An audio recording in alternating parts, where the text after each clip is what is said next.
Hi guys. So in this video we are going to be linking our Google Ad account with the Google Ad Manager.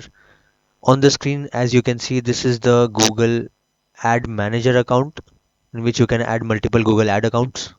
As you can see, we don't have any other Google Ad accounts yet. So what we are going to be doing is that we are going to be linking one of the Google Ad account, which is this one, to this Google Ad Manager. So let's get started. So the first step is that you need to send a request. So how you can send the request? You need to go to the account section, sub account settings, and then you are going to be clicking on this send link request.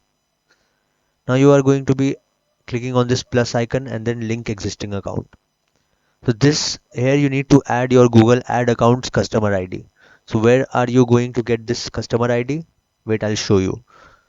This is your Google Ad account screen, the default dashboard, and on top right corner you are going to be seeing this customer ID. So just copy it, control plus C, and then you are going to be pasting this one, control plus V. That's it. Just click on send request. So it's showing that it's sending one account link request. Account link request has been sent.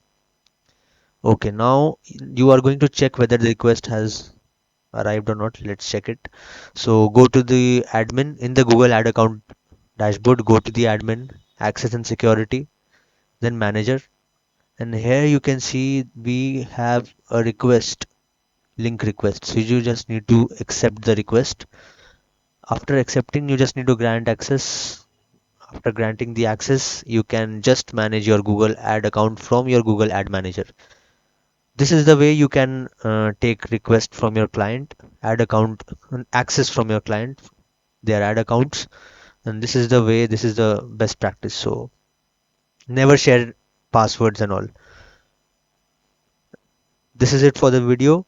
I hope you have now learned how to connect those accounts, Google Ad accounts, to the manager account, and I'll see you in the next one.